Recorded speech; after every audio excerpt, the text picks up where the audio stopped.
Hello बच्चों। तो कल तक हमने देख लिया था कि भाई एटम्स जो हैं वो क्यों कंबाइन करते हैं टू फॉर्म मॉलिक्यूल्स, और आयन्स क्यों कंबाइन करते हैं टू फॉर्म फॉर्मूला यूनिट्स। ठीक है, अब जब हमने वो देख लिया उसके बाद कल मैंने तुम्हें बोला था कि लुईस स्ट्रक्चर्स होते हैं, है ना। तो लुईस स्ट्रक्चर एज सच एक बहुत कोई इम्पॉर्टेंट पार्ट नहीं है कि भाई मतलब कोई ऐसा कॉन्सेप्ट नहीं है कि बहुत डिफ़िकल्ट टू अंडरस्टैंड हो, बट वो इम्पॉर्टेंट इसलिए है क्योंकि उसकी ज़रूरत हमें कहीं ना कहीं किसी ना किसी चीज़ को एक्सप्लेन करने के लिए पड़ेगी। तो इसलिए लुईस स्ट्रक्चर्स तुम्हें बनाने ज़रूरी है। मैंने शायद 10 के आसपास तुम्हें I gave you some compounds जिनके मैंने तुम्हें लुईस डॉट स्ट्रक्चर्स LDS बनाने को दिए थे। ठीक है, आई होप कि वो तुमने बनाए होंगे। नाउ लेट्स टॉक अबाउट आयनिक और इलेक्ट्रोवैलेंट बॉन्ड। तो जो हमने बॉन्ड्स देखे थे 4 प्रकार के थे टोटल। ठीक है, ionic, covalent, coordinate and the metallic one. Metallic one हम बहुत ही बिल्कुल एंड में लेंगे। जो 2 बॉन्ड मोस्ट इंपॉर्टेंट है वो आयनिक और कोवेलेंट है, उस पर हम काफ़ी सारा समय लगाएंगे। तो आज हम आयनिक बॉन्ड की बात करते हैं। आयनिक बॉन्ड जैसे नाम से ही समझ में आ रहा है कि आयन्स के बीच में जो बॉन्ड हो। ठीक है, तो मान लो तुम्हारे पास एक ये कोई एटम है, ठीक है, और इसने क्या किया, एक इलेक्ट्रॉन लूज़ कर दिया और ये आयन में चेंज हो गया। मैं ऐसे इस तरीके से रिप्रेजेंट कर रहा हूँ, हालांकि this is no way to represent such kind of a thing. ठीक है, यानी किसी को वैसे रिप्रेजेंट करने कोई ऐसा कन्वेंशन नहीं है हमारे पास, but I am representing it like this. ठीक है, just to give you an idea कि ऐसा कुछ अगर हो रहा हो कि भाई कोई एटम है वो इलेक्ट्रॉन लूज़ करके कैटायन बना ले, और जो एटम कोई दूसरा एटम है वो इलेक्ट्रॉन गेन करके अनायन बना ले। तो इन दोनों के बीच में, ये जो दोनों हैं, इन दोनों के बीच में अगर मैं इन दोनों को पास ले आता हूँ किसी तरीके से, तो there will be some attractive force between them. ठीक है, और ये अट्रैक्टिव फोर्स किसकी वजह से होगा? It will be because of the electrostatic force of attraction. ठीक है, ये इलेक्ट्रोस्टैटिक फोर्स की वजह से है। Got it? ये याद होगा तुम्हें कि Q1 Q2 अपॉन R², है ना, ये उसका फोर्स होता है। Q1 यहाँ पे पॉजिटिव है, Q2 यहाँ पे नेगेटिव है। क्लियर है भाई? तो इलेक्ट्रोस्टैटिक फोर्स की वजह से ये ऐसा इनके बीच में अट्रैक्टिव फोर्स है और ये बंधे हुए हैं। ठीक है, तो जो आयनिक बॉन्ड हुआ वो एक्चुअली में कोई बॉन्ड नहीं हुआ, फिर it is just the electrostatic attraction between the two. इन दोनों के बीच में इलेक्ट्रोस्टैटिक अट्रैक्शन ही तो हुआ, इसके अलावा थोड़ी ना और कुछ हुआ, है ना। जो बॉन्ड है it is just a attraction between these due to electrostatic force. Got it? तो लिखो इसमें, when ions are formed from atoms, one by losing electrons,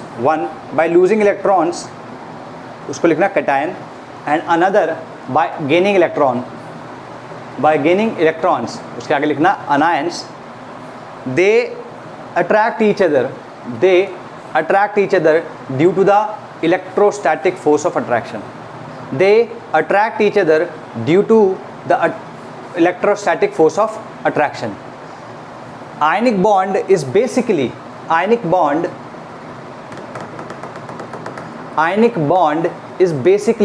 that force of attraction.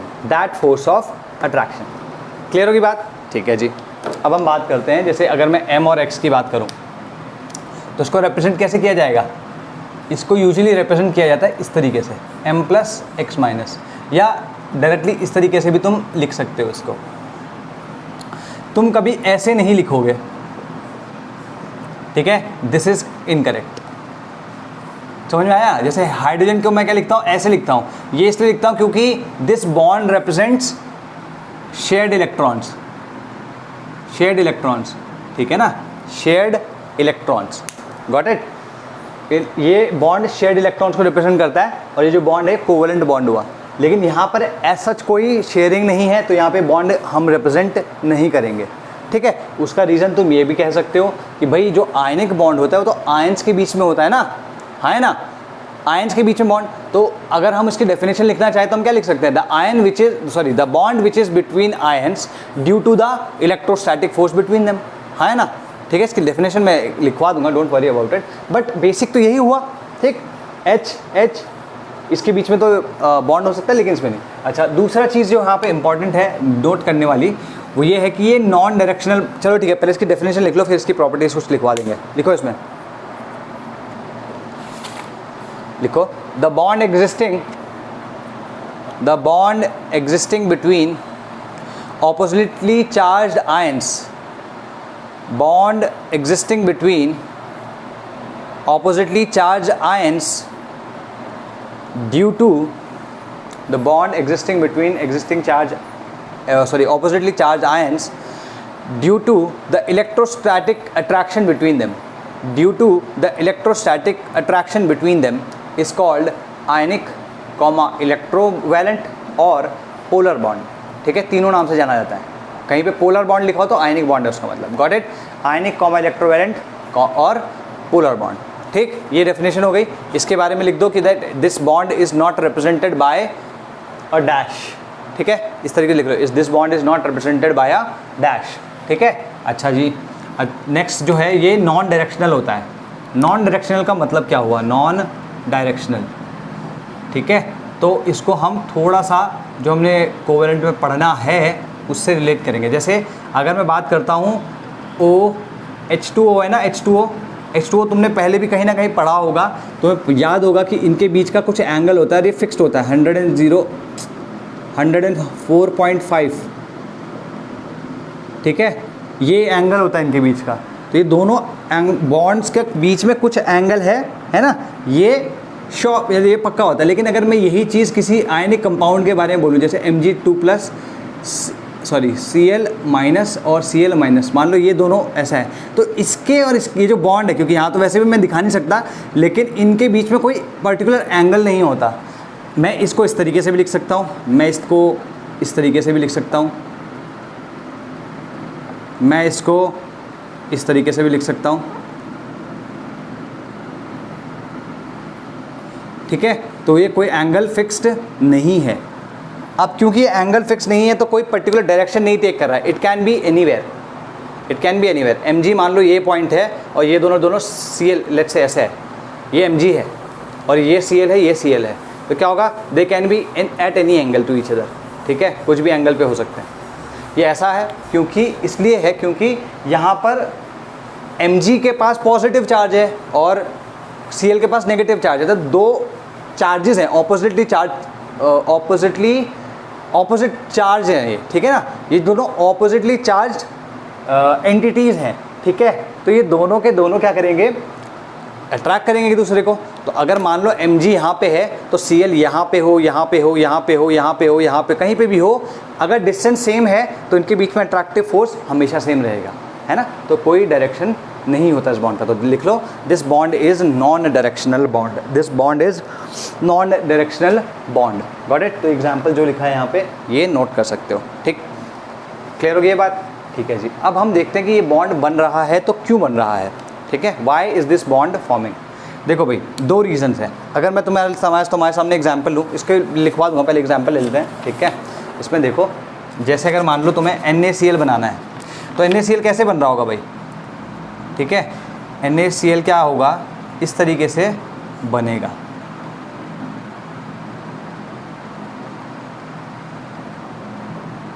Na gas जो है वो Na आयन गैस में convert हो गई और Cl जो है वो Cl गैस, ठीक है जी, वो तुम्हारा में कन्वर्ट हो गया। क्लियर है। अच्छा जी, अब बात करते हैं, अगर मैं दोनों चीज़ें जो हमने कल देखा था ना कि ये बॉन्ड फॉर्म क्यों हो रहा है, वो दोनों चीज़ें यहाँ पे आएंगी। देखो, जैसे Na है, Na का अगर मैं लिखना चाहूँ तो मैं इसे लिख सकता हूँ Na ऐसे। अब इसने अगर एक इलेक्ट्रॉन लूज़ किया जो कि X था, है ना, ये जो X से मैं यहाँ पर रिप्रेजेंट किया, ये लुईस डॉट स्ट्रक्चर है, तो मैं कैसे लिखूँगा इसको। ठीक है, okay. Now let's talk about this Cl क्या था, Cl 1 2 3 4 5 6 7 इसमें थे। एक इलेक्ट्रॉन आ गया कहाँ से, यहाँ से आया, तो हम यहाँ पे क्या लिख सकते हैं, Cl 1 2 3 4 5 6 7 8। ठीक है, तो तुम देख रहे हो इसका ऑक्टेट भी पूरा हुआ है, इसका ऑक्टेट भी पूरा हुआ है, इसका 2s2 2p6 हुआ है और इसका 3s2 3p6 हुआ है। तो इसका ऑक्टेट भी पूरा, इसका ऑक्टेट भी पूरा। तो पहली कंडीशन एकदम क्लियर होगी भाई, ये क्यों बना और ये क्यों बना, because they want to complete their octet and attain stability. ठीक, अब ये दोनों के दोनों क्या करते हैं, they combine with each other to form this.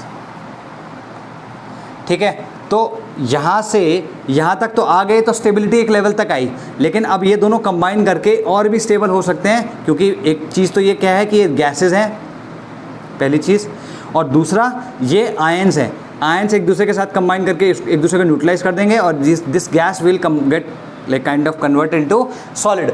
और जब भी गैस सॉलिड में कन्वर्ट होती है तो हीट रिलीज होती है, तो हीट रिलीज होगी तो उसका मतलब क्या हुआ, एनर्जी रिलीज होने से क्या होता है, energy of the system gets lowered and lower energy systems have higher stability. ये मैंने बोला था ना, ये ध्यान रखना। ये पूरी की पूरी केमिस्ट्री में मैं इस साल अगले साल जो भी होगा सारे के सारे जगह पे ये फंडा यूज़ करूँगा, जहाँ पर भी किसी भी सिस्टम की मॉलिक्यूल की एनर्जी, आयन की एनर्जी लो हो रही होगी, एटम की एनर्जी अगर लो हो रही होगी तो वहाँ पर उस एटम आयन मॉलिक्यूल सिस्टम की स्टेबिलिटी बढ़ जाएगी, ये ध्यान रखना। तो एनर्जी जितनी कम होगी स्टेबिलिटी उतनी ज़्यादा होगी एंड वाइस वर्सा, एनर्जी जितनी ज़्यादा होगी स्टेबिलिटी उतनी कम होगी। तो यहाँ पे ये क्या है, दीज आर अनस्टेबल, है ना, ये दोनों के दोनों क्या है, अनस्टेबल, और ये क्या हो गया, स्टेबल। तो यहाँ पे क्या हो गया, इससे इसमें कन्वर्ट होने पे एनर्जी रिलीज़ हो रही है। ठीक है, एनर्जी रिलीज़ हो रही है और इसका मतलब हम कह सकते हैं delta H is negative.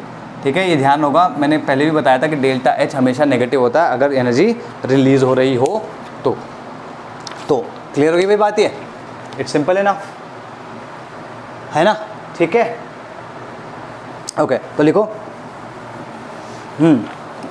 Now why do these, दोनों आगे ना, कल क्या बताया था, एक तो ऑक्टेट का बताया था और एक लोअरिंग ऑफ एनर्जी, दोनों के दोनों इसमें आगे, that's why they are forming the bond. लिखो now why this ions are getting formed, why are these ions getting formed and why are they making a bond, why are these ions getting formed and why are they making a bond. ठीक है, तो लिखो bonds are formed to lower energy of the system, bonds are formed to lower the energy of the system, and ions are formed to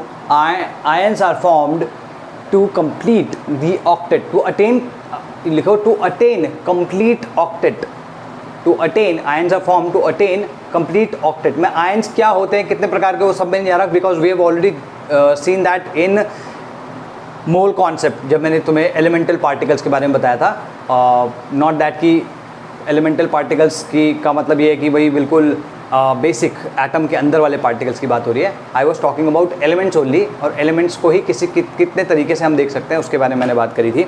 तो लिखो इसमें when ions are formed from atoms, when ions are formed from atoms, they attain complete octet, they attain complete octet। तो ये तुम्हारा आ गया, ठीक है। अब नेक्स्ट पॉइंट लिखो इसमें, नेक्स्ट लिख लो, लिखो इसमें, ठीक है, bonds formed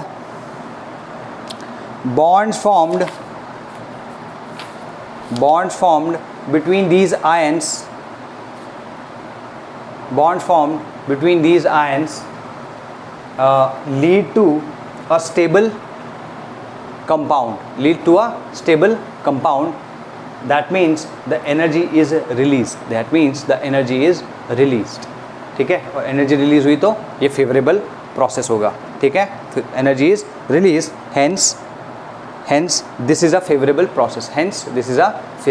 process। इसमें दो तीन चीज़ें लिखो। पहली चीज़ तो ये लिखो कि अगर मैं आयनिक कंपाउंड को या आयनिक बॉन्ड को डिफाइन करना चाहूँ तो मैं इस तरीके से भी कर सकता हूँ। लिखो bonds formed between two elements via electron transfer. क्यों? क्योंकि यहाँ पे ये इलेक्ट्रॉन यहाँ से यहाँ ट्रांसफ़र हुआ है, तो मैं आयनिक बॉन्ड को इस तरीके से भी लिख सकता हूँ। लिखो bonds formed between elements, bonds formed between two elements via transfer of electrons, via transfer of electrons, ठीक है। अच्छा, इसमें दो चीज़ हैं, देखो ये आयन बना रहा है ना, तो कैसे एटम्स होंगे जो कि आयन बनाएंगे, वो भी एक पर्टिकुलर टाइप के एटम्स होंगे ना, हर एक तो ऐसा आयन नहीं बना सकता, ठीक। तो जो आसानी से इलेक्ट्रॉन दे सकते हैं या ले सकते हैं वही आयन्स बनाएंगे और वही इस टाइप के कंपाउंड्स बनाएंगे। तो लिखो दीज कंपाउंड्स या these type of compounds are formed by, लिखो these types of compounds are formed by, these types of compounds are formed by, ionic compounds are formed by only those elements which can either easily lose electrons or gain electrons, easily lose electrons or gain electrons, ठीक है, gain electrons, ठीक है। Clear होगी बात, ये वाले वो। अच्छा, अब एक चीज़ और है इसमें, ये मैं अभी बताया था ताकि आगे तुम्हारे प्रॉब्लम ना हो। भाई देखो यहाँ पे गैसेस थे, आयंस थे, अभी ऐसे रैंडम कहीं कहीं घूम रहे होंगे, भाई गैस ऐसी तो होती है, इधर कहीं कहीं घूम रही होगी, अभी पास आ गए, पास आके फिर ये एक साथ आ गए। तो ये ध्यान रखना, जब ये पास आके इन्होंने ये बना लिया तो this does never exist as a single entity. ये क्या हुई, तुम्हारी याद आ रहा है मैंने क्या बताया था इसको, this is the formula unit, this is not a molecule, ठीक है, ये फॉर्मूला यूनिट है। और फॉर्मूला यूनिट कभी भी अकेली एग्जिस्ट नहीं करती, ये एग्जिस्ट करते हैं एक लैटिस में। क्या करेंगे, ये छोटे छोटे आयंस हैं, ये आके मिलते रहेंगे and they just keep aggregating and build up a crystal structure, ठीक है, ये क्रिस्टल स्ट्रक्चर बना लेते हैं, ठीक है। तो इसके बारे में लिखो,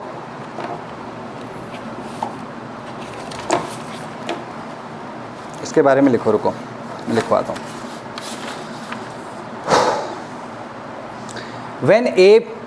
when Na plus and Cl minus ions, when Na plus Cl minus ions come together to form, when Na plus and Cl minus ions come together to form a formula unit, they do not remain just a single unit, they do not remain as just a single unit, but are continuously surrounded by, continuously मतलब आते रहते हैं, ions आते रहेंगे, ठीक है, continuously surrounded by other Na plus और Cl minus ions, other Na plus और Cl minus ions मतलब कटायंस और अनायंस, ठीक है। लिखो as they come together they lose their kinetic energy। भाई आएंगे, आके फिर क्या होगा, भाई वो थे गैसियस स्टेट में, अभी वो सॉलिड स्टेट में आ रहे हैं। और तुम जानते हो कि गैसियस स्टेट में मूवमेंट काफ़ी इंपॉर्टेंट है और मूवमेंट काफ़ी फ्री होता है, रिस्ट्रिक्टेड नहीं होता, लेकिन सॉलिड्स में मूवमेंट रिस्ट्रिक्टेड होता है। तो मूवमेंट कम हो गया मतलब काइनेटिक एनर्जी कम हो गई, है ना। तो as they come together they lose their freedom of movement, that is kinetic energy, freedom of movement, that is kinetic energy, and hence get converted into a solid, ठीक है। ये क्लियर होगी बात। इसके आगे लिखो these cations and anions form a systematic crystal called crystal lattice। तो ये एक दूसरे के ऊपर ऐसे स्टैक होते चले जाते हैं कि एक पूरा सिस्टमैटिक स्ट्रक्चर बन जाता है जिसको हम क्रिस्टल लैटिस कहते हैं, ठीक है। due to the conversion into a solid, the whole system loses energy। भाई ये सारे के सारे एक साथ आते जा रहे हैं, सॉलिड में कन्वर्ट हो रहे हैं, एनर्जी लूज हो रही है। अगर एनर्जी लूज होगी तो सिस्टम स्टेबल हो जाएगा। तो लिखो एंड बिकम्स स्टेबल, ठीक है। इतना क्लियर हो गया, कूल। तो lowering of energy.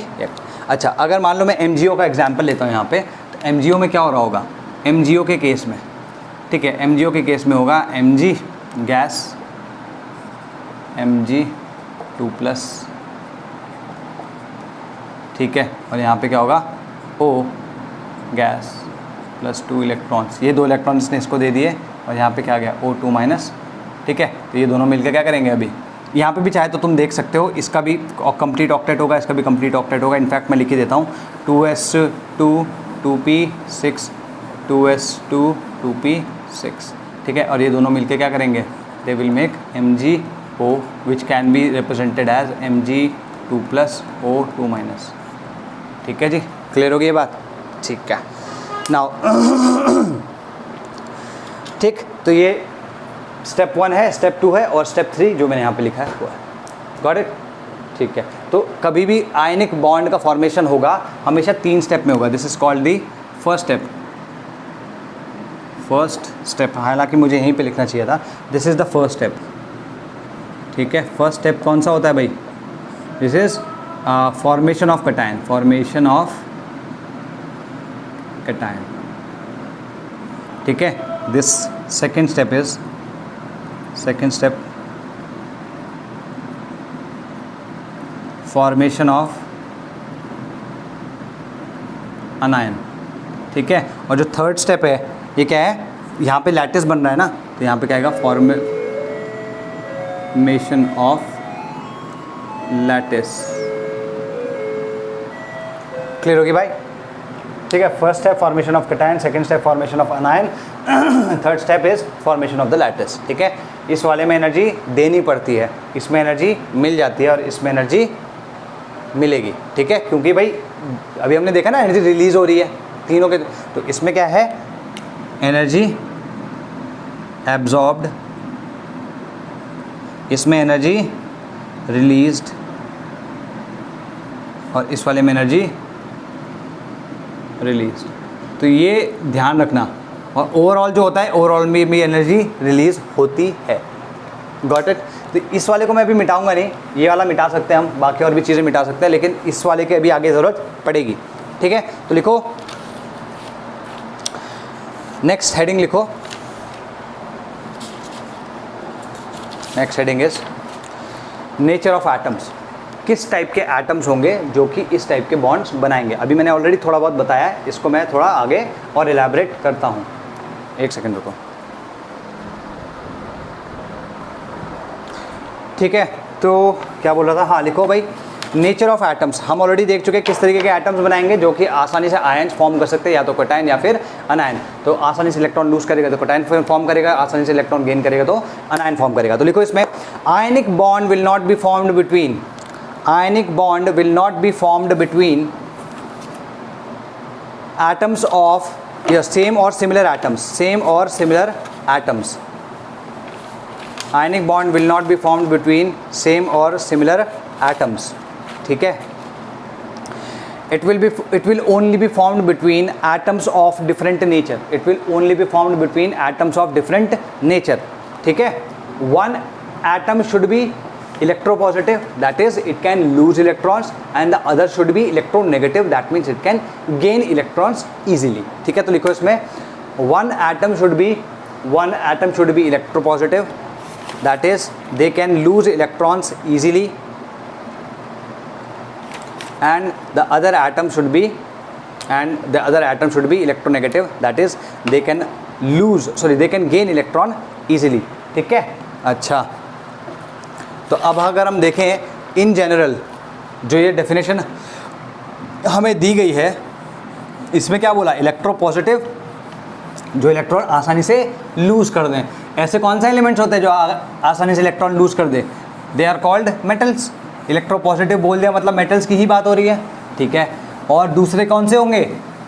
Non metals, जो कि आसानी से इलेक्ट्रॉन गेन कर सकते हैं। तो जहाँ पे तुमने लिखा था ना कि इलेक्ट्रोपॉजिटिव, वहाँ पे ब्रैकेट में मेटल लिख लेना, और जहाँ पे तुमने इलेक्ट्रोनेगेटिव लिखा था वहाँ पे ब्रैकेट में नॉन मेटल लिख लेना।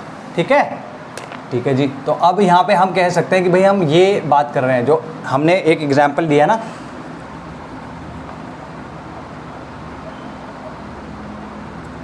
Metal plus non metal.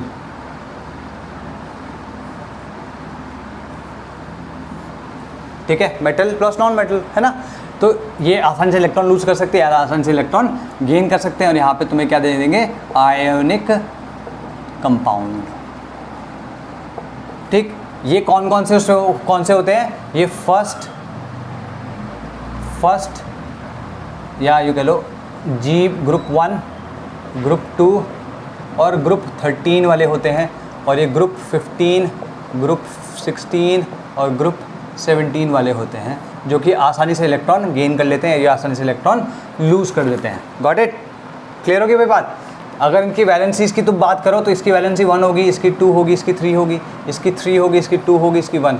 Valency का मतलब क्या होता है? Combining capacity. ठीक है, तो इसमें ये 1 इलेक्ट्रॉन दे के कंबाइन कर सकता है, ये 2 इलेक्ट्रॉन दे के कंबाइन कर सकता है, ये 3 इलेक्ट्रॉन दे के कंबाइन कर सकता है, या फिर यहाँ पे ये 3 इलेक्ट्रॉन लेके कंबाइन कर सकता है, ये 2 इलेक्ट्रॉन लेके कंबाइन कर सकता है, या ये 1 इलेक्ट्रॉन लेकर कंबाइन कर सकता है। ये basically that is what I mean by this. Got it? ये हो गया। अच्छा, अब इलेक्ट्रोवैलेंसी का, जैसे यहाँ पे मैंने वैलेंसी लिखी है, I think I should write it at electrovalency, because electrovalency क्या होता है? ये वैलेंसी मैंने बताई, ये इलेक्ट्रोवैलेंसी है। क्यों? क्योंकि इन जनरल तो वैलेंसी किस तरीके से डिफाइन की जाती है कि कितने H या कितने Cl एटम्स के साथ वो कंबाइन कर पा रहा है। ठीक है, इस तरीके से तुम्हारी वैलेंसी इन जनरल डिफाइन होती है। लेकिन ये इलेक्ट्रोवैलेंसी इसलिए बोल रहा हूँ इसे, क्योंकि ये बताती है कि कितने इलेक्ट्रॉन या तो लूज़ किए गए हैं या कितने इलेक्ट्रॉन गेन किए गए। कल मैंने इसकी डेफिनेशन भी लिखवाई थी। ठीक, तो इलेक्ट्रोवैलेंसी 1 2, तो ये एक इलेक्ट्रॉन, 2 इलेक्ट्रॉन, 3 इलेक्ट्रॉन लूज कर सकते हैं, तो इनकी इलेक्ट्रॉन वैलेंसी 1 2 3 होगी। ये 3 इलेक्ट्रॉन, 2 इलेक्ट्रॉन, 1 इलेक्ट्रॉन गेन कर सकते हैं, तो इनकी इलेक्ट्रॉन वैलेंसी 3 2 1 होगी। अब ऐसे देखते हैं कि इन ग्रुप्स में कौन कौन से एलिमेंट्स आते हैं, उनकी बात कर लेते हैं। ठीक है, तो let's say G1 G2 G13 की अगर मैं बात करूं तो यहाँ पे क्या है? लिथियम, सोडियम के रब से। ठीक है जी, बेटा मांगे कार स्कूटर बाप। ठीक है, मैंने कार ही लिख दिया, बताओ। और यहाँ पे आ गया तुम्हारा एल्यूमिनियम एंड गैलियम। ठीक है, मोस्टली ये होते हैं। अच्छा, अगर मैं ग्रुप 15 16 और ग्रुप 17 की बात करूँ तो यहाँ पर मेरे पास क्या है? 15 मतलब NPA का सभी। ठीक है, और बिस्मथ। Got it? और यहाँ पे आएगा से। ठीक है, और G17 ये हो गया FCl BrI।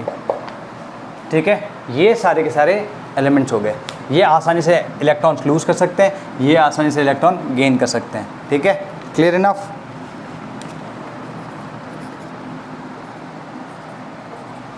Got it. ठीक, अगर तुम चाहो तो हम इसको थोड़ा सा इस तरीके से भी लिख सकते हैं कि ये जो है इलेक्ट्रॉन्स लूज़ करते हैं और ये जो है इलेक्ट्रॉन्स ये इलेक्ट्रॉन्स गेन करते हैं। ठीक है, अगर तुम देखो हर एक का यहाँ पर, चलो ठीक है, इनका इलेक्ट्रॉनिक कॉन्फ़िगरेशन ऑलरेडी तुमको पता है, मैंने लिखा, इतना काफ़ी है। ठीक है, तो इस टाइप के जो एलिमेंट्स होते हैं वो ही ये टाइप के कंपाउंड्स बनाएंगे। Got it? अच्छा, लेट्स टॉक अबाउट कि इसमें मैंने मोस्टली S और P वाले लिए हैं। ठीक है, और S और P में मैंने फर्स्ट सेकंड लिया है और सीधे फिर 13th लिया है। ठीक है, SP। अच्छा, लास्ट वाले क्यों नहीं लिए? इनर्ट गैसेस क्यों नहीं ली? बेसिकली उनको तो उनके साथ कंबाइन करना ही बहुत बड़ी महाभारत हो जाएगी, है ना। और उनके साथ कंबाइन करने के लिए हमें एनर्जी इनफैक्ट देनी पड़ेगी। इनफैक्ट एनर्जी मिलने के बजाय हमें देनी पड़ेगी। और अगर ऐसा होगा तो ये जो पूरा प्रोसेस मैंने बताया ये फेवरेबल होगा ही नहीं, है ना भाई। One of the 2 reasons is lowering of energy, तो लोअरिंग ऑफ एनर्जी होगी नहीं एक्चुअली में। तो 18th ग्रुप तुम्हारा वैसे ही निकल गया। ठीक है, तो फर्स्ट, सेकंड, 13th, 15, 16, 17, 18 तो निकल गया। अब 14 क्यों नहीं? 14 में क्या होता है, जैसे कार्बन की बात करो, कार्बन के पास 4 इलेक्ट्रॉन होते हैं। ठीक है, उसे अगर 8 अपने या फिर उसको अपना ऑक्टेट या डुप्लेट पूरा करना है तो क्या करना होगा? या तो 4 इलेक्ट्रॉन लेने पड़ेंगे, एब्जॉर्ब करने पड़ेंगे, या फिर 4 इलेक्ट्रॉन देने पड़ेंगे, है ना। तो 4 इलेक्ट्रॉन लेना या 4 इलेक्ट्रॉन देना बहुत ही ज़्यादा एनर्जी कंज्यूमिंग प्रोसेस है। और जितना ज़्यादा एनर्जी कंज्यूम होगी या एब्जॉर्ब होगी उतना ज़्यादा सिस्टम अनस्टेबल हो जाएगा। तो अगर तुम बात करो इसकी कि भाई C, फिर C माइनस, फिर C2 माइनस, फिर C3 माइनस और फिर C4 माइनस, भाई अगर ये बनेगा तभी जाके तो इसका ये आएगा 2s2 और 2p6 आएगा। लेकिन ये इतना ज़्यादा अनस्टेबल है कि एग्जिस्ट ही नहीं करता। It does not exist at all. Got it? या फिर ये कह लो कि बहुत ही मोमेंटरीली कभी ऐसे एग्जिस्ट कर सकता है। It does not exist in normal conditions. ठीक है, एग्जिस्ट करेगा ही नहीं। तो ये वाला जो स्टेप है जिसमें 4 इलेक्ट्रॉन ले पा रहा है, 4 इलेक्ट्रॉन्स ले पा रहा है, वो वाला स्टेप होगा ही नहीं, तो ये अनायन तो फॉर्म नहीं कर सकता। Let's talk about cations now. ये भाई कार्बन जो है वो एक एक इलेक्ट्रॉन लूज करता चला जाए, ठीक, ये 2s2 भी नहीं है तो 1s2 रहेगा बस, ठीक है। अब ये ड्यूप्लेट है, अब ये इतना ज़्यादा छोटा है कि इतना सारा पॉजिटिव चार्ज संभाल भी नहीं पाएगा, ठीक है, और इससे इलेक्ट्रॉन निकालना बड़ी महाभारत रह जाएगी। तो ये भी थर्मोडाइनमिकली मतलब एनर्जी वाइज कोई वाइज प्रोसेस नहीं है, है ना, तो इस वजह से ये दे भी नहीं पाएगा इलेक्ट्रॉन्स। तो ना ये ले सकता है ना दे सकता है, तो यहाँ पे क्या हो रहा होगा, यहाँ पे शेयरिंग होगी। तो 14 वाले जो होते हैं वो तुम्हारे they do not make ionic compounds, ठीक है, they usually make covalent compounds. Got this? Are we clear about this? Cool, ठीक है जी। डी ब्लॉक के लिए लिख लो। डी ब्लॉक में क्या है, डी ब्लॉक में इलेक्ट्रोवैलेंसी वेरिएबल होती है, इसलिए उसके अलग अलग टाइप के प्रोडक्ट्स निकल जाते हैं। इससे ज़्यादा अभी और कुछ लिखने की ज़रूरत नहीं है। तो अगर मैं डी ब्लॉक की बात करूं तो डी ब्लॉक में क्या है, डी ब्लॉक में वेरिएबल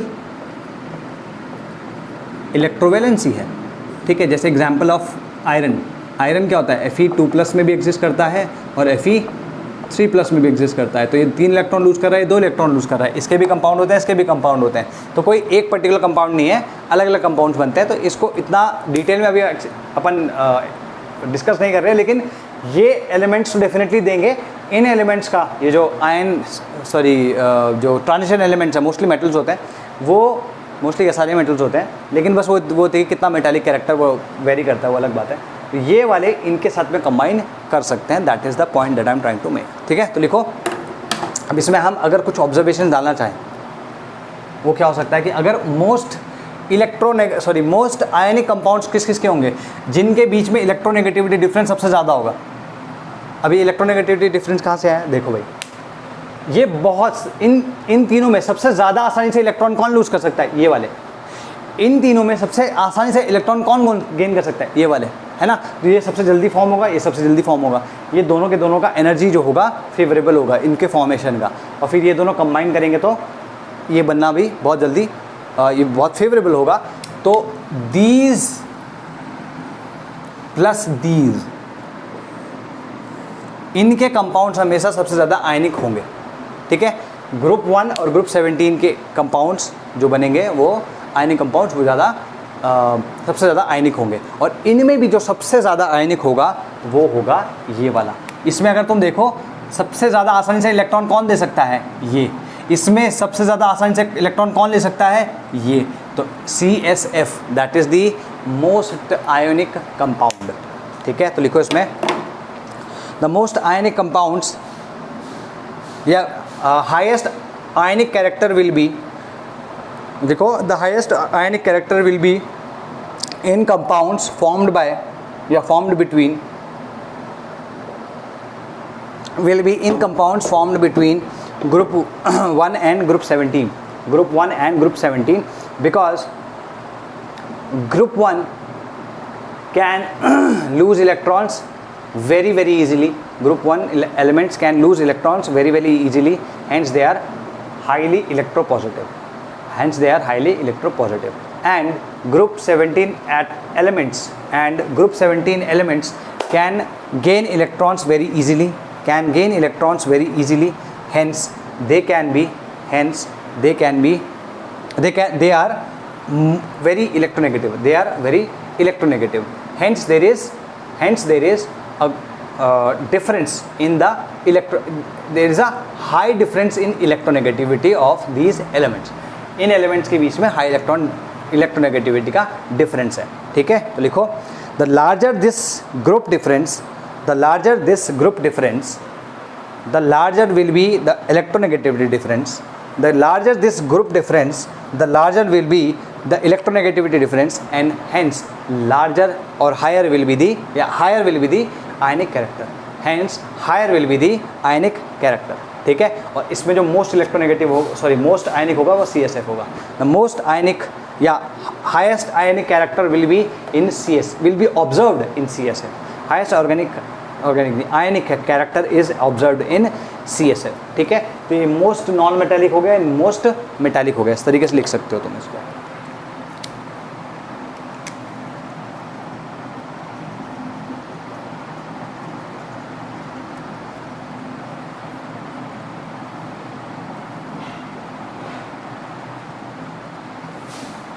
ठीक है, तो चलो जी, अब कुछ एक आधा क्वेश्चन कर लेते हैं। इसमें अगर तुम देखो तो ध्यान से, मैं इस चीज़ को अगर क्वांटिफाई करना चाहूँ तो मैं इसको क्वांटिफाई कर सकता हूँ in terms of this, in terms of this. अगर मैं कहूँ कि आयनिक कैरेक्टर को देखो, आयनिक कैरेक्टर हमने पिछले वाले में भी देखा था, उसमें भी इलेक्ट्रोनेगेटिविटी याद आ रही है। तो आयनिक कैरेक्टर जो था वहाँ पे तो परसेंटेज आयनिक कैरेक्टर था, है ना, वो क्वांटिफाई कर रहे थे। यहाँ अगर हम देखना चाहें तो हम इसको ऐसा कह सकते हैं कि that it is directly proportional to change in electronegativity, ठीक है, या difference in electronegativity, delta electronegativity, got it, ionic character. तो अगर मैं तुमसे पूछूं फ्लोराइड्स ऑफ एल्कली मेटल्स, ठीक है, fluorides of alkali metals, alkali metals के फ्लोराइड्स कौन कौन से हुए, LiF, NaF, KF, RbF and CSF। इसमें आयनिक कैरेक्टर सबसे मतलब कम से ज़्यादा इंक्रीजिंग ऑर्डर में अगर मैं लगाना चाहूँ तो यहाँ पर मेरा आएगा this is how it will be. भाई ये तो हम देख ही चुके, सबसे ज़्यादा है, फिर ये, फिर ये, फिर ये, फिर ये। अगर मैं हैलाइड्स ऑफ सोडियम की बात करूँ, हैलाइड्स ऑफ सोडियम, तो हैलाइड्स ऑफ सोडियम क्या होंगे, NaF, NaCl, NaBr या NaI। इसमें सबसे ज़्यादा आयनिक कैरेक्टर किसका होगा, आयनिक कैरेक्टर किसका होगा, जो जिनके बीच में इलेक्ट्रोनेगेटिविटी डिफरेंस सबसे ज़्यादा है। इनके बीच में इलेक्ट्रोनेगेटिविटी डिफरेंस सबसे ज़्यादा है, तो हम कह सकते हैं that this has the highest, फिर this and then this, this is how it is. तो चाहे तुम इंक्रीजिंग ऑर्डर में लिखने के लिए NaI पहले लिख दो, फिर NaBr, फिर NaCl, फिर NaF लिख लो, up to you, but order will be this only, ठीक है। अब इसमें जो हमारे जानने वाली चीज़ें हैं वो है कि भाई ये जो एनर्जीज़ हैं, ये कौन कौन से एनर्जीज इसमें इन्वॉल्व है या कौन कौन से फैक्टर्स इन्वॉल्व है। तो पहला फैक्टर तो भाई ये हो गया कि किस ग्रुप में वो फॉल कर रहा है। दूसरा फैक्टर हमने साथ साथ देख लिया कि जो ग्रुप में फॉल कर रहा है उसमें इलेक्ट्रोनेगेटिविटी डिफरेंस क्या है ना। तो लिख लो इसमें, अच्छा एक तो हम ऑलरेडी लिख चुके हैं ना, ठीक है।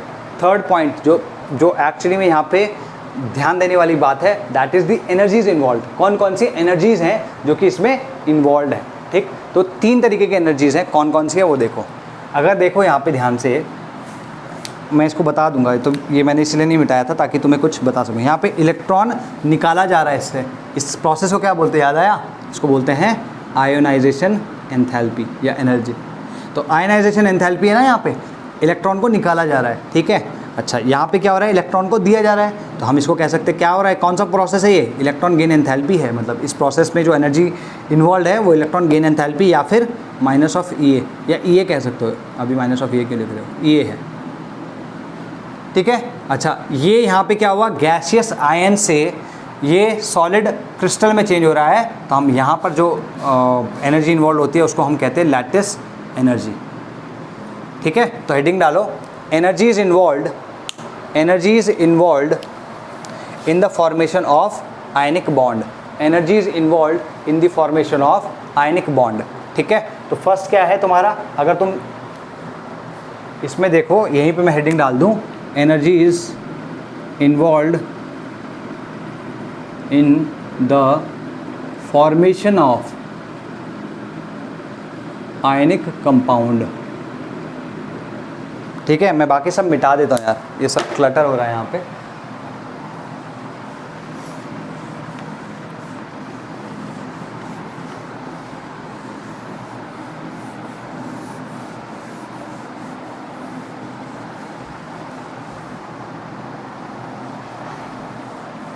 You do not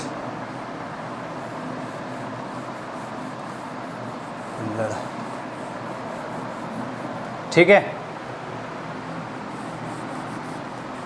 अगर हम यहाँ पे देखें energy is involve in the formation of an ionic compound, तो पहला स्टेप क्या हुआ, first step is the formation of cation, ठीक है। इस स्टेप में ये हो रहा है, तो क्या है, आयनाइजेशन एंथैल्पी कहेंगे इसे हम, तो इसमें एनर्जी एब्जॉर्ब होगी, ठीक है। क्लियर होगी बात। दूसरा क्या होगा, दूसरा क्या है step, second step is formation of anion. इसमें Cl is accepting an electron getting converted into Cl minus, energy release हो रही है। ठीक है, इसको मैं जनरल भी लिख सकता हूँ, जेनरिक फॉर्म में भी लिख सकता हूँ, बट एग्जाम्पल के तौर पे तुम अभी ये लिख लो। ठीक, एनर्जी रिलीज़ हो रही है, एनर्जी रिलीज़ हो रही है तो ये इसका डेल्टा एच जो होगा, अगर मैं इसका डेल्टा एच लिखना चाहूँ, एनर्जी एब्जॉर्ब का मतलब होता है delta H will B positive, और एनर्जी रिलीज का मतलब होता है delta H will be negative. ठीक है, क्लियर होगी बात। अब यहाँ तक हम पहुँच चुके हैं। इसके बाद क्या है, फॉर्मेशन ऑफ लैटिस मैं बोल चुका हूँ, इसके करस्पॉन्डिंग जो एनर्जी होती है उसको लैटिस एनर्जी कहते हैं। ठीक है, तो ये और ये मिल के ऐसा सॉलिड एक क्रिस्टल लैटिस बना रहे हैं, तो इसमें एनर्जी रिलीज़ होगी, ये मैं ऑलरेडी लिख चुका हूँ, energy release and that energy will be, या delta H will be negative. ठीक है, तो तुम्हें दिख रहा है कि यहाँ पे 3 तरीके की एनर्जीज इन्वॉल्व हैं। क्लियर होगी बात। तो पहला लिखो इसमें, the first energy involve is, the first energy involve is ionization enthalpy, ionization enthalpy which is the energy used to make या create, which is the energy used to create a cation, which is the energy used to create a cation. ठीक है, this energy will be absorbed, this energy will be absorbed. Second लिखो, the second energy involved is electron affinity बोल रहा हूँ मैं, electron gain enthalpy इसलिए नहीं बोल रहा हूँ क्योंकि यहाँ पे मैं साइन यूज़ करना चाहता हूँ, और साइन यूज़ करना ईजी कहाँ पे होता है, इलेक्ट्रॉन एफिनिटी में, EGE में नहीं। तो लिखो, the second energy involve is electron affinity, electron affinity which is you, या which is energy released, which is energy released on formation of an anion, which is the energy released on formation of an anion. ठीक है, and the third energy involve is, and the third energy involve is, ये बेटा जैसे जैसे तुम ये first step लिखोगे ना, फर्स्ट स्टेप के नीचे आयनाइजेशन एंथैल्पी लिख लेना, सेकंड स्टेप के नीचे ये इलेक्ट्रॉन एफिनिटी लिख लेना, और थर्ड स्टेप के नीचे लैटिस एनर्जी लिख लेना। तो लिखो, the third energy involve is the lattice energy, the third energy involve is lattice energy, it is the energy released, it is the energy released when, it is the energy released when solid crystal, when a solid crystal of an ionic compound, when a solid crystal of an ionic compound is formed from, when an solid crystal of an ionic compound is formed from its gaseous ions, formed from its gaseous ions। ठीक है, तो ये energy release होगी तब की हम बात करें। ठीक है, तो इसमें लिखो द एनर्जी तो लिख लेना विच इज एनर्जी रिलीज। ठीक है, क्लियर होगी बात। तो लैटिस एनर्जी को हमने बता दिया। तो लैटिस एनर्जी क्या है कि भाई जब गैसियस से सॉलिड में आ रही है तो एनर्जी रिलीज हो रही है। मान लो किसी में हमें किसी प्रोसेस में ऐसे बोला कि भाई इसको मुझे इनमें चेंज करना है, मतलब एग्जैक्ट प्रोसेस उल्टा कर दे। अभी ये वाला प्रोसेस है, अभी मैं उल्टा प्रोसेस की बात कर रहा हूँ। तो इस प्रोसेस में एनर्जी रिलीज हुई थी, इस प्रोसेस में एनर्जी क्या होगी, एब्जॉर्ब होगी। ये ध्यान रखना। अगर आगे जाते हुए इस डायरेक्शन में जाते हुए ए से बी में, ये मैं तुम्हें बता देता हूँ। ठीक है, ये लेवोजियस लॉ है। ठीक है, तुम्हारे ये दो लॉ जो हैं, लेवोजियस लॉ और हेसिस लॉ, ये तुम्हारे थर्मोडायनेमिक्स में यूज़ होते हैं, लेकिन मैं यही बता रहा हूँ। जैसे एक प्रोसेस है ए टू बी, अगर इसके लिए एनर्जी डेल्टा एच है -x, -x मतलब नेगेटिव में है, या x मान लो, तो इसका एग्जैक्ट ऑपोजिट प्रोसेस मतलब b टू a कह लो, this means that delta H for this will be -x। ये ध्यान रखना, this is called Lavoisier law. Thermodynamics में लेवोजियस लॉ कहते हैं। एक होता है ये a plus B gives c and c plus d gives e। तो अगर मैं इन दोनों को ऐड करूं, ठीक है, तो a plus B plus D gives e, है ना। तो अगर मान लो इसके करस्पॉन्डिंग डेल्टा एच जो है वो x है, इसके करस्पॉन्डिंग डेल्टा एच जो है या डेल्टा H1 डेल्टा H2 जो है वो y है। ठीक है, तो जो डेल्टा H3 होगा यहाँ पर वो x प्लस वाई होगा। अगर तुमने दो इक्वेशंस को ऐड किया एग्जैक्टली एज इट इज़, तो उनकी एनर्जीज जो होंगी, जो उसमें एनर्जी रिलीज हो रही है वो भी ऐड हो जाएगी। This is called Hess's law, Hess's law. और ये लेवोजियस था ना, या Laplace, Lavoisier Laplace I think दोनों ने किया था, लेवोइजिए लॉ। ठीक है, क्लियर होगी बात। तो ये चीज़ जब मैं कह रहा हूँ कि इस डायरेक्शन में अगर मूव करेगा तो एनर्जी रिलीज कर रहा है, तो जब इसको तोड़ के इसके गैसियस आयंस में डालना पड़ेगा तो एनर्जी देनी पड़ेगी, और कितनी एनर्जी देनी पड़ेगी, एग्जैक्ट इतनी ही। ठीक है, तो इसको हम दूसरे तरीके से भी डिफाइन कर सकते हैं। लिखो इस डेफिनेशन कि lattice energy can also be defined as, lattice energy can also be defined as the energy required to break a solid crystal and convert it into its constituent gaseous ions तो अगर ये process है, इसमें भी जो energy use होगी वो lattice energy कहलाती है। लेकिन मैं तुम्हें कंफ्यूज नहीं करना चाहता, इसलिए मैं आज एक कन्वेंशन दे रहा हूँ। जब भी लैटिस एनर्जी की बात होगी, हमेशा ध्यान रखना वो नेगेटिव होगी। वो किसकी बात कर रहा होगा, वो बनने वाले प्रोसेस की बात कर रहा होगा कि लैटिस बनने में कितनी एनर्जी रिलीज़ हुई, ये ध्यान रहेगा। ठीक है, अगर कहीं पर तुम कोई प्रोसेस इसके एग्जैक्ट ऑपोजिट देखो, बनने के बजाय टूट रहा हो, तो जो उसकी लैटिस एनर्जी तुम्हें दी गई है उसको बस क्या करना है, रिलीज़ की जगह क्या बोल देना है, एब्जॉर्ब। वो क्वेश्चन में इस तरीके से करोगे, लेकिन कभी भी डिफाइन करना होगा ना तो हमेशा इसी तरीके से डिफाइन करोगे कि गैसियस आयन से क्रिस्टल बन रहा है तो लैटिस एनर्जी उसे हम कहते हैं। ठीक है जी, ये क्लियर होगी बात। ठीक है, तो लिखो इसमें higher the lattice energy, higher the lattice energy, higher the energy released, higher the lattice energy, higher the energy release, higher the stability of the lattice, higher the stability of the lattice. ये ध्यान रखना है। ठीक है, higher the stability of the lattice. ठीक है जी, okay, ठीक है।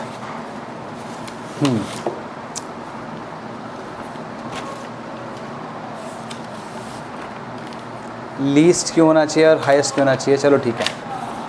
इसमें तुम ध्यान से देखो, ये एनर्जी पॉजिटिव है, ये नेगेटिव है और ये नेगेटिव है। तो दो नेगेटिव मतलब दो रिलीज़ हो रही हैं, दो एक एब्जॉर्ब हो रही है। मान लो कि एब्जॉर्ब होने वाली एनर्जी जो है वो रिलीज़ होने वाली एनर्जी से ज़्यादा है, तो टोटल एनर्जी कैसी होगी, एब्जॉर्ब हो रही होगी ना। मान लो जैसे ये 100 है प्लस 100, ये -30 है, ये -40 है, तो -30 -40 कितना हुआ, -70। ये कितना है, +100, 100 -70 कितना हुआ, 30। तो ओवरऑल अगर मैं तीनों एनर्जीज़ को ऐड कर रहा हूँ तो वो पॉजिटिव आ रही है। तो उस केस में ये एनर्जी वाइज ये प्रोसेस फेवरेबल नहीं होगा, एनर्जी वाइज ये प्रोसेस फेवरेबल नहीं होगा, तो लैटिस नहीं बनेगा। क्लियर होगी बात। ठीक है, तो बनेगा कब, जब ये इन दोनों के सम से कम रहेगा। मतलब ये जितना नेगेटिव हो सकता है उतना नेगेटिव हो, ये जितना नेगेटिव हो सकता है उतना नेगेटिव हो, और ये जितना कम पॉजिटिव हो सकता है उतना कम पॉजिटिव हो। तो अगर मैं बोलूँ कि आयनिक कंपाउंड के लिए, आयनिक कंपाउंड के बनने के लिए फेवरेबल कंडीशंस क्या है, तो तुम कहोगे आयनाइजेशन एंथैल्पी। ठीक है, ionization enthalpy should be low, electron affinity should be high, and lattice energy should be high. Clear होगी बात। तो लिख लो favourable conditions for forming ionic bond, forming ionic bond. ठीक है, फॉर्मिंग एन आयनिक बॉन्ड क्या है वो condition, I should be least, sorry हाँ, I should be least, electron affinity should be greatest या हाईएस्ट, और lattice energy should be highest. और एक इम्पॉर्टेंट चीज़ ये है कि ये जो आयंस होने, और ये वैसे किसके लिए, ये समझो किसके लिए ट्रू है, for home this is true. ये ट्रू किसके लिए है, ये ट्रू है मेटल्स के लिए, और ये ट्रू है नॉन मेटल्स के लिए। ठीक है, तो मेटल्स के लिए ये ट्रू है, नॉन मेटल्स के लिए ये ट्रू, इसलिए नॉन मेटल्स और मेटल्स ही ये कंपाउंड्स बनाएंगे। ठीक है, अब हम बात करते हैं लैटिस एनर्जी की, क्योंकि lattice energy is a very very important energy which we have to really know about. इसके बारे में हमें जानना ज़रूरी है। तो इसको बहुत सिंपल तरीके से बहुत जल्दी हम बताते हैं। ठीक, हम ऑलरेडी देख चुके हैं कि लैटिस एनर्जी क्या होती है। जब गैशियस आइसोलेटेड गैशियस आयन से हम इसका क्रिस्टल लैटिस बना रहे हैं, तब जाके जो एनर्जी रिलीज हो रही है दैट इज लैटिस एनर्जी। तो इसको लिखो लैटिस एनर्जी करके हेडिंग डाल लो, लैटिस एनर्जी। ठीक है, इसकी डेफिनेशन दोबारा लिखवा रहा हूँ, वो एक बेसिक डेफिनेशन है, ठीक है, उसे भी यूज़ कर सकते हो, और एक बिल्कुल टेक्निकल वर्डिंग्स में है, वो लिखो। When 1 mole of an ionic compound, when 1 mole of an ionic solid या कंपाउंड, सॉलिड या कंपाउंड है ना, when 1 mole of an ionic compound, bracket में सॉलिड कर देना, ठीक है, इस तरीके से लिख लो, is formed from its constituent isolated gaseous ions, is formed from its gaseous isolated constituent isolated gaseous ions, comma, the energy released is called lattice energy, the energy released is called lattice energy। और हम देख चुके हैं जितना ज़्यादा ये energy release होगी उतना ही ज़्यादा स्टेबल लैटिस होगा। Higher this energy, higher the LE, higher the stability of the crystal. ठीक है, अब डिटर्मिनेशन ऑफ आई, ये डिटर्मिनेशन ऑफ आई या सॉरी एल कैसे होगा, डिटर्मिनेशन ऑफ एल, हेडिंग डालो डिटर्मिन, ओए मैंने क्यों मिटा दिया, इसी का पार्ट था, चलो कोई बात नहीं, लैटिस एनर्जी लिख लो इसमें। आयनिक, अभी आयनिक बॉन्ड के अंदर ही चल रहा है जो कुछ चल रहा है, ठीक है, कुछ अलग से नहीं करवा रहा हूँ।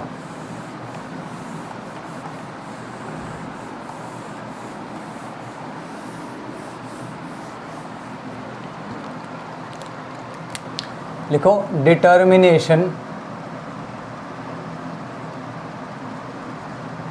Of lattice energy, determination of lattice energy. तो इसमें लिखो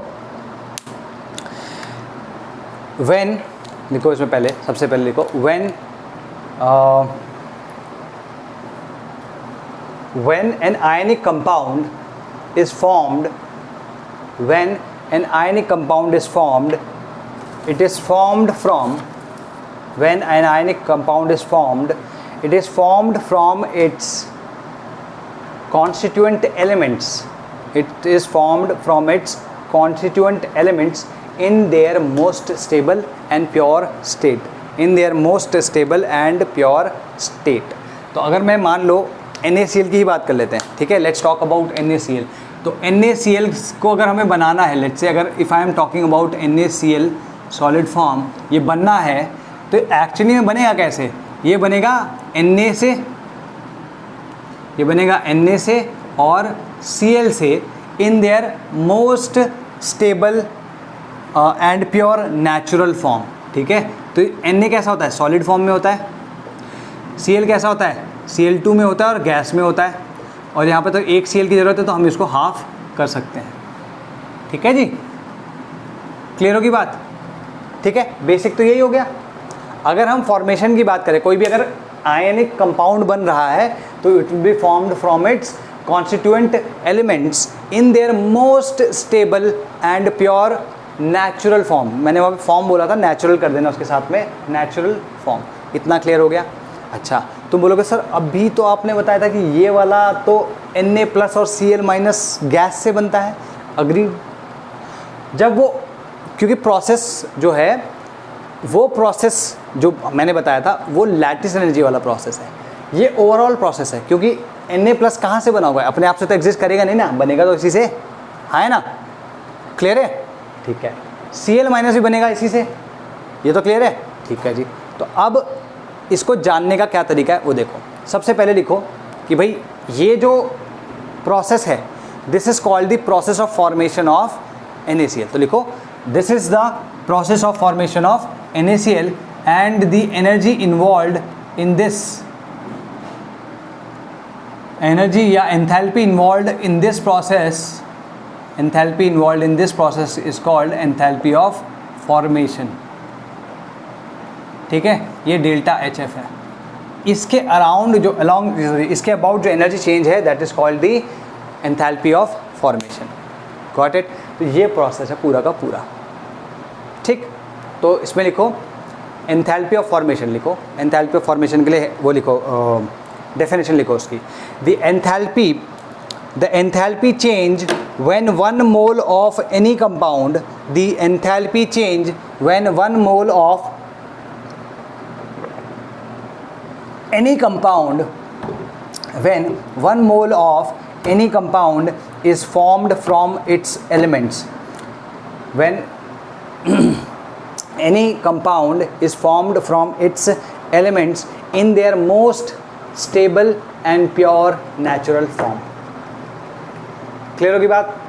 जो प्रोसेस ऑफ फॉर्मेशन है वो भी यही है कि NaCl बनेगा इसके मोस्ट स्टेबल फॉर्म से बनेगा, most stable unpure natural form से बनेगा, और जो एनर्जी चेंज है, जो एंथैल्पी ऑफ फॉर्मेशन है, वो भी इसी पे बेस्ड है. Got this? ठीक है. अब इसको जानने का क्या तरीका है, उसके लिए हम यूज़ करते हैं something called Born Haber cycle. Born Haber cycle. ठीक है. ये चीज़ एक ध्यान रखना, जो अभी हमने अभी इससे पहले मैंने 2 लॉ बताए थे ना, हेसेस लॉ एंड लवोसियस लॉ, वो यहाँ पे यूज़ होंगे. ठीक है. इसलिए मैं बता रहा हूँ क्योंकि यहाँ पे काफ़ी जगह पे ये थर्मोडायनेमिक्स का यूज़ हो रहा है, तो इन दोनों लॉज को भूलना नहीं है, याद रखना है. ठीक है. तो लिखो लैटिस एनर्जी, लैटिस, इसके ये लिखना हेडिंग और नीचे लिखना फिर इसमें lattice energy of a compound, sorry, या आयनिक क्रिस्टल लिखो. Lattice energy of an ionic crystal, lattice energy of an ionic crystal is calculated with the help of Born-Haber cycle. Is calculated with the help of Born-Haber cycle. ठीक है. This cycle is based on Hess's law. This cycle is based on Hess's law, which states that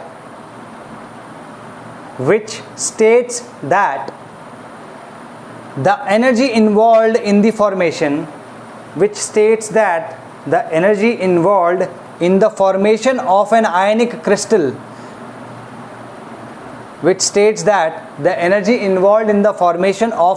crystal, either by direct combination of elements, or by alternate process, in which, or by the alternate process, formation of an either by or by alternate process in which the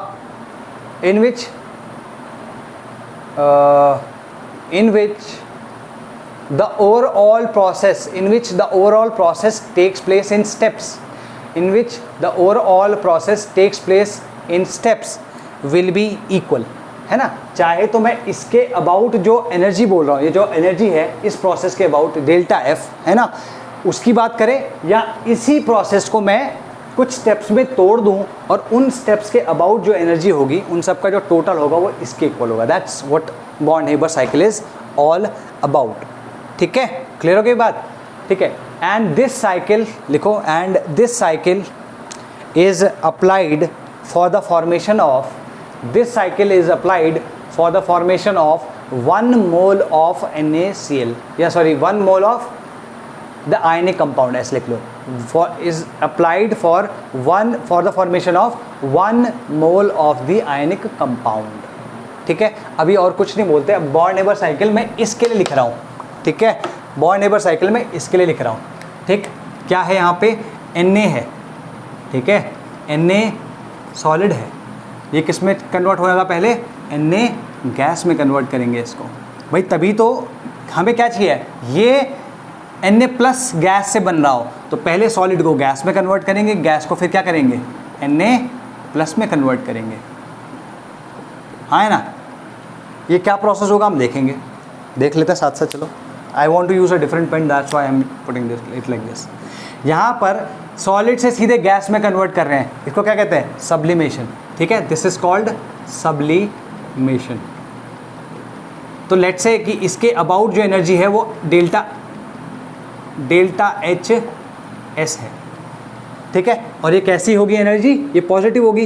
भाई हमें solid को liquid में या liquid को gas में या solid को सीधे गैस में कन्वर्ट करने के लिए एनर्जी देनी पड़ती है, तो हमेशा देने वाली एनर्जी कैसी होगी, एनर्जी एब्जॉर्ब्ड, और उसके लिए डेल्टा एच कैसा होगा, पॉजिटिव। ठीक है जी। अच्छा यहाँ पर तो सिर्फ इतना ही है। यहाँ पर क्या है भाई, यहाँ पर इलेक्ट्रॉन भी निकला हो, या फिर इसको इलेक्ट्रॉन को मैं क्या करता हूँ, ठीक है, यहाँ पर माइनस इलेक्ट्रॉन कर देता हूँ। यहाँ पे मैंने इलेक्ट्रॉन निकाल दिया है और सीधे इसमें कन्वर्ट हो गया ये। और इसके अबाउट ये एनर्जी क्या है, गैशियस से गैशियस आयन में आ रहा है, तो this is the ionization step. यहाँ पे आयोनाइजेशन हो रहा है। इसके अबाउट अगर मैं एनर्जी देखूँ तो डेल्टा एच आई ई मान लेते हैं, ठीक है, डेल्टा एच आई ई। और ये कैसी होती है, ये भी पॉजिटिव होती है। क्लियर होगी बात, ये भी पॉजिटिव ही होती है। अच्छा नेक्स्ट स्टेप की बात कर लेते हैं। ये तो तुम्हारा Na का हो गया। अच्छा लेट्स टॉक अबाउट Cl। तो Cl माइनस आना हमें यहाँ पे भी, यहाँ पे हमें Cl माइनस लाना है। तो कैसे आएगा, देखो गैस है, ये भी गैसियस ही होती है, तो हमें इसको सब्लिमेशन या ऐसा कुछ करने की ज़रूरत नहीं है, तो उसकी फिजिकल स्टेट चेंज करने की ज़रूरत नहीं है। लेकिन हाँ ये एक दूसरे से जुड़े हैं, तो हमें इसे पहले एटॉमिक फॉर्म में लाना होगा। इसे तोड़ेंगे तो ये एटॉमिक फॉर्म में आएगी। ठीक है, क्लियर होगी बात। तो अगर ये टूटेगा, कैसे टूटेगा, इनके बीच में एक बॉन्ड टूटेगा। तो एक बॉन्ड कितनों के बीच में होता है, दो के बीच में, लेकिन हमें चाहिए कितने, एक, तो हम इसे हाफ कह देते हैं। और अगर हाफ है तो इसका मतलब जो एनर्जी यूज़ होगी यहाँ पर वो होगी half of delta H bond dissociation energy. ठीक है, ये बॉन्ड डिसोसिएट हो रहा है ना यहाँ पे, तो एनर्जी कौन सी होगी, बॉन्ड डिसोसिएशन एनर्जी। हमने नाम ही ऐसे दे दिया उसको। ठीक है, और एक Cl कैसे मिलेगा कि भाई एक से तो दो मिलते हैं, लेकिन अगर मैं आधा मॉलिक्यूल, हालांकि इसका कोई मतलब नहीं है, बस मैं लाइक फिजिकल कोई मतलब नहीं कि आधा मॉलिक्यूल क्या होता है, आधा मॉलिक्यूल कुछ नहीं होता, बस ये दिखाने के लिए। हालांकि क्या होता, Cl2 विल गिव 2Cl, लेकिन हमें चाहिए क्या, एक ही, तो हमने इसको बैलेंस करने के लिए इस तरीके से लिख दिया। तो अगर एक बॉन्ड टूटने के लिए डेल्टा एच बी डी है, तो हाफ बॉन्ड टूटने के लिए कितना होगा, हाफ ऑफ दिस। हम यहाँ पे कहेंगे bond, this process is what, bond dissociation. ये प्रोसेस कौन सा है, बॉन्ड डिसोसिएशन वाला प्रोसेस है बाबू। ठीक, अच्छा अब ये यहाँ पे क्या हो रहा है, यहाँ पे अगेन इलेक्ट्रॉन एब्जॉर्ब किया जा रहा है, तो ये प्रोसेस क्या हो गया, इलेक्ट्रॉन एफिनिटी वाला। ठीक है, यहाँ पे अगर हम देखेंगे, अच्छा एक मिनट रुको, डेल्टा एच बी डी, हमें किसी भी बॉन्ड को तोड़ने के लिए एनर्जी देनी पड़ती है, ध्यान रखना, ये भी एक यूनिवर्सल रूल है। अगर कभी भी बॉन्ड फॉर्मेशन होगा तो एनर्जी रिलीज होगी हमेशा, चाहे वो प्राइमरी हो चाहे सेकेंडरी हो, हमेशा एनर्जी रिलीज होगी बॉन्ड फॉर्मेशन में। अगर बॉन्ड तोड़ना होगा तो एनर्जी देनी पड़ेगी ना, यहाँ पे एनर्जी देनी पड़ेगी, मतलब ये पॉजिटिव होगा। ठीक है, अच्छा इलेक्ट्रॉन एफिनिटी, ये इलेक्ट्रॉन एफिनिटी वाला तो पोर्शन है, यहाँ पे हमने क्या किया, प्लस इलेक्ट्रॉन कर दिया, और ये जो यहाँ पे एनर्जी होगी that will be delta H E A. ठीक है, डेल्टा एच ई ए, जिसको हम कहेंगे कि ये नेगेटिव होगा। ठीक, अच्छा अब यहाँ तक तो हम आ चुके हैं। इन दोनों में क्या है, इन दोनों को अगर मैं ऐड कर दूं अब, ठीक है, और मैं फाइनल क्या बना दूं, NaCl सॉलिड। तो अभी तुमने थोड़ी देर पहले देखा था लैटिस एनर्जी क्या होती है भाई, gaseous isolated gaseous ion gives a solid lattice. तो इसके अबाउट जो एनर्जी होगी, इन दोनों के अबाउट जो एनर्जी होगी that is called lattice energy, या लैटिस फॉर्मेशन लिख लेते हैं यहाँ पे। ठीक है, इसको मैं लिख सकता हूँ डेल्टा एच एल ई, और ये कैसा होगा, negative. Are we clear about this. ठीक है, तो यहाँ पर तुम ध्यान से देख सकते हो कि टोटल 5 प्रोसेसेस हैं, और पांचों प्रोसेस के लिए कुछ ना कुछ एनर्जी इन्वॉल्व है। तो अगर मैं सबको एक साथ लिखूँ तो यहाँ से जो कि शुरुआत है, इसके रिएक्टेंट्स है, यहाँ से यहाँ तक जो कि इसका प्रोडक्ट है, पहुंचने के लिए मुझे पूरे 5 स्टेप से गुजरना पड़ा। तो इस एक स्टेप को मैंने 5 अलग अलग स्टेप में तोड़ दिया। अब इन सब स्टेप के लिए जो एनर्जी होगी, या इन सब स्टेप के अबाउट जो एनर्जी होगी, या तो रिलीज होगी या एब्जॉर्ब्ड होगी, जो भी एनर्जी होगी, उन सब का सम डेल्टा एच एफ के इक्वल होगा। मैंने ये तो बताया था हेसिस लॉ में, अगर इन सबको तुम ऐड करते चले जाओ तो तुम्हें ये मिल जाएगा, तो इन सब की एनर्जी ऐड करते चले जाओ तो तुम्हें वो मिलना चाहिए। Got it. तो उसके मिलने से पहले ये मैं तुम्हारे ऊपर छोड़ देता हूँ कि डेल्टा एच एस क्या है। यहाँ पे डेल्टा एच एस क्या है, डेल्टा एच आई ई क्या है, delta H B D E क्या है, और डेल्टा एच ई ए क्या है, और डेल्टा एच एल ई क्या है। किसी किसी बुक में ना क्या होता है, इसको सिर्फ और सिर्फ Li से डिफाइन कर देते हैं, मतलब दिखा देते हैं, इसको सिर्फ Ea से दिखा देते हैं, इसको सिर्फ Bd से दिखा देते हैं, और इसको सिर्फ IE से दिखा देते हैं, और इसको सिर्फ S से दिखा देते हैं। तो कैसे भी बताओ कोई फ़र्क नहीं पड़ता। मैं तो बस ये चाहता हूँ कि अभी अगर तुम इससे इस तरीके से देखो तो आगे भी तुम्हें इसी तरीके से देखने को मिलेगा, तो कुछ गड़बड़ ना हो जाए तुमको। तो क्या है, ये एंथैल्पी ऑफ सब्लिमेशन है, एंथैल्पी ऑफ, तो ये सारा लिख लेना, enthalpy of sublimation, enthalpy of ionization enthalpy, या enthalpy of ionization, enthalpy of bond dissociation, enthalpy of electron absorption, enthalpy of या लैटिस एंथैल्पी लिख लेना, या लैटिस एनर्जी लिख लेना, ये लिख लोगे। अच्छा, अब मैं यहाँ पे इसको छोड़ के इसकी बात कर लेते हैं। डेल्टा एच एफ किसके इक्वल है, इन सब एनर्जीज़ के सम के इक्वल। तो डेल्टा एच एफ, ये पॉजिटिव है नेगेटिव अभी नहीं कह रहा हूँ, लेकिन इसको ऐड कर लेते हैं। ये पॉजिटिव है तो उसको मैं डेल्टा एच एस के जैसे लिख लेता हूँ, ठीक है। और ठीक, इसको ये भी पॉजिटिव है तो delta H I E plus delta H B D E. हालांकि ये ऑलरेडी नेगेटिव होगा तो इसको भी मैं ऐसे लिख सकता हूँ, delta H E A plus delta H L E, ठीक है। ये नेगेटिव है और ये नेगेटिव है, बाकी ये तीनों के तीनों क्या है, पॉजिटिव है। तो इनको सम करोगे अगर, तो हमेशा ये डेल्टा एच एफ के इक्वल आएगा। तो अगर तुम्हें मान लो तुम्हें डेल्टा ये जो लैटिस एनर्जी है वो कैलकुलेट करनी है, तो भाई तुम्हें यूजुअली ये पता होती है, ये पता होती है, ये पता होती है, ये पता होती है, ये पता होती है, ये नहीं पता होती। तो ये जो 5 के पास तुम्हें पता है, तो इस इक्वेशन के हिसाब से तुम डेल्टा ये जो लैटिस एनर्जी है वो निकाल सकते हो, ठीक है। तो this is the way to calculate lattice energy, ठीक है। हेसिस लॉ यूज़ किया लैटिस एनर्जी निकालने के लिए, ये ध्यान रहेगा। इससे यूज़ करते हुए जो पूरा फंडा है, इसे यूज़ करते हुए तुम इसको निकाल सकते हो। गॉट इट, ठीक है। कल हम इसके फैक्टर्स देखेंगे, यहाँ पे तुम्हारी जिम्मेदारी बेटा लिखने की। फैक्टर्स हम कम देखेंगे, कल देखेंगे किस पे डिपेंड करता है। जाने से पहले तुम्हारे MGO के लिए मैं लिख देता हूँ, ठीक है, बाकी कल देखेंगे यार, ठीक है। या फिर एक चीज़ और बता देता हूँ साथ साथ, क्योंकि कल में अभी हमने क्या बोला था, बॉन्ड फॉर्मेशन के जो सबसे आयनिक बॉन्ड फॉर्मेशन में सबसे फेवरेबल कंडीशन कौन सी है, कि this should be as low as possible, this should be as high as possible and this should be as high as possible, है ना।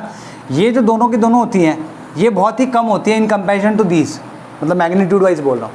इन तीनों के कंपैरिजन में ये दोनों की दोनों काफ़ी कम होती है, तो इसलिए मेजर जो मैटर करती हैं वो ये तीनों करती है मैटर, ठीक है। मेजरली जो तीनों मैटर करती है वो ये तीनों है, ये मैंने पहले भी बताया, ये यहाँ से भी दिख रहा है। Got it.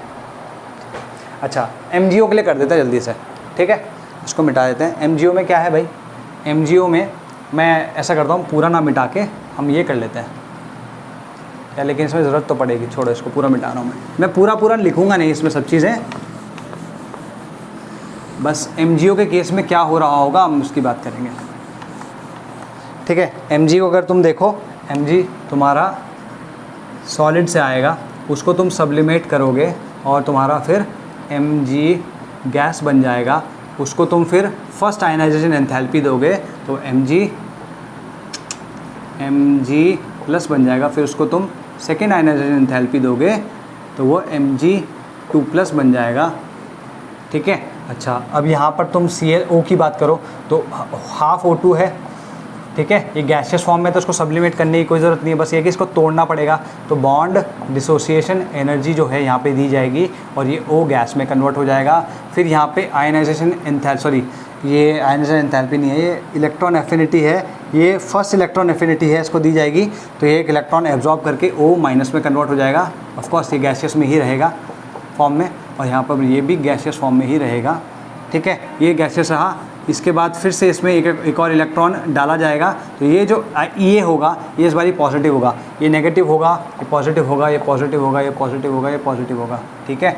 और हम इसको क्या लिख सकते हैं, O2 माइनस गैस।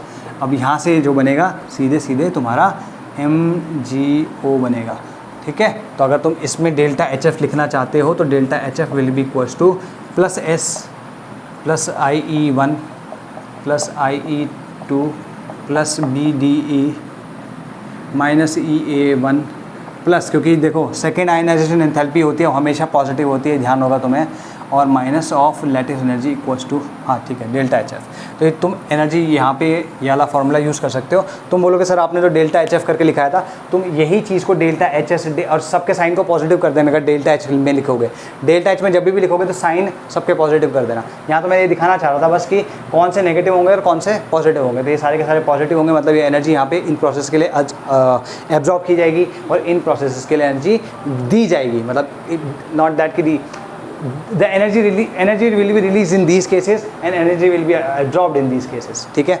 अच्छा एक लास्ट चीज़ और है, ठीक, यहाँ पर कभी कभी क्या होता है कि सिर्फ आयनाइजेशन एंथैल्पी बोल देता है। तो आयनाइजेशन एंथैल्पी ऑफ Mg2+ अगर उसने बोला तो वो बोल रहा है यहाँ से यहाँ तक के लिए जो एनर्जी यूज़ की गई है चाहिए थी वो उसने वो दिया, मतलब उसने IE1 + IE2 दिया, दोनों का सम दिया है। और अगर अलग अलग दिया होगा तो भी कोई प्रॉब्लम नहीं है। तो इन दोनों को तुम टोटल IEB करके लिख सकते हो, ठीक है। कभी कभी इस तरीके से दी होती है, हालांकि बोलेगा नहीं टोटल, वो सीधे सीधे बोल देगा आयनाइजेशन एंथैल्पी ऑफ Mg2+।